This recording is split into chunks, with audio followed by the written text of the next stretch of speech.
Assalamualaikum warahmatullahi wabarakatuh. Perkenalkan, nama saya Rafka Oktan Mendieta dengan NPM saya yaitu 25120111286. Nah, di sini saya akan menyampaikan materi tentang bentuk negara dan bentuk kenegaraan. Yang pertama ada bentuk negara. Apa sih itu bentuk negara?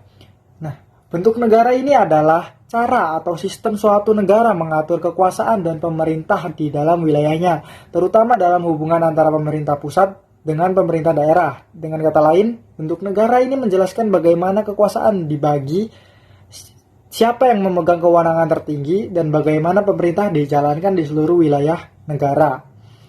Nah teman-teman, ada beberapa bentuk negara, yaitu yang pertama ada negara kesatuan atau unitary state. Negara kesatuan ini adalah negara yang tidak tersusun dari beberapa negara, melainkan hanya terdiri dari atas satu negara. Sehingga tidak ada negara di dalam negara. Dengan demikian, dalam negara kesatuan hanya ada satu pemerintahan, yaitu pemerintah pusat yang mempunyai kekuasaan serta wewenang tertinggi dalam bidang pemerintahan negara, menetapkan kebijakan pemerintah dan melaksanakan pemerintahan negara baik di pusat maupun di daerah-daerah. Contohnya yaitu ada negara Indonesia dan Jepang, mereka menganut negara kesatuan. Nah, yang kedua ini ada negara serikat atau federal state. Negara serikat ini adalah negara yang terdiri dari beberapa negara bagian yang bersatu membentuk satu negara. Setiap negara bagian punya pemerintah sendiri, namun kedaulatan tetap di tangan pemerintah federal. Contohnya, negara yang menganut negara serikat yaitu Amerika Serikat, Jerman, dan Australia.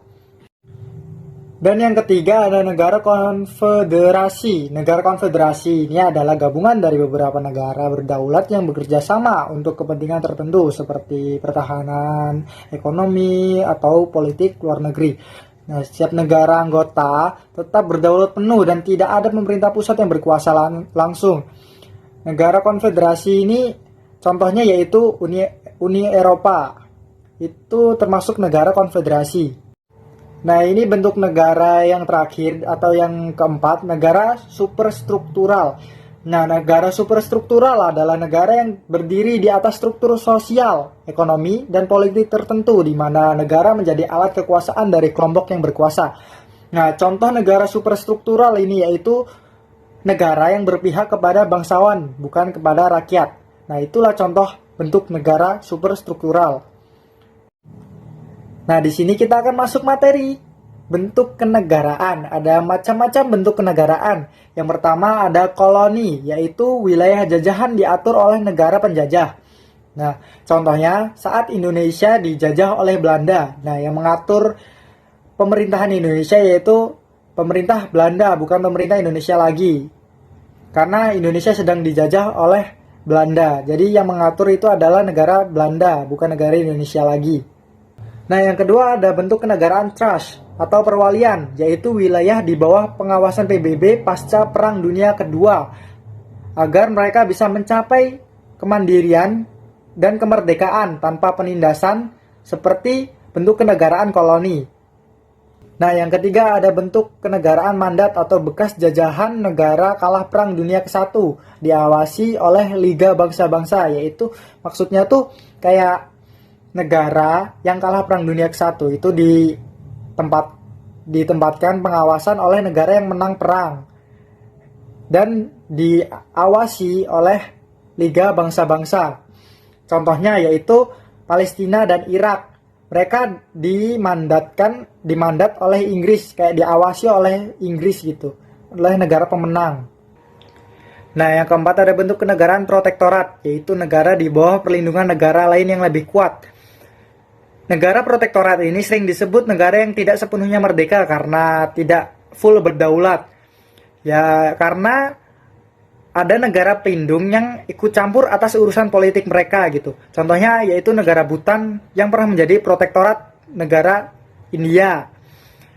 Negara India ini ikut campur atas urusan luar negeri dan pertahanan gitu.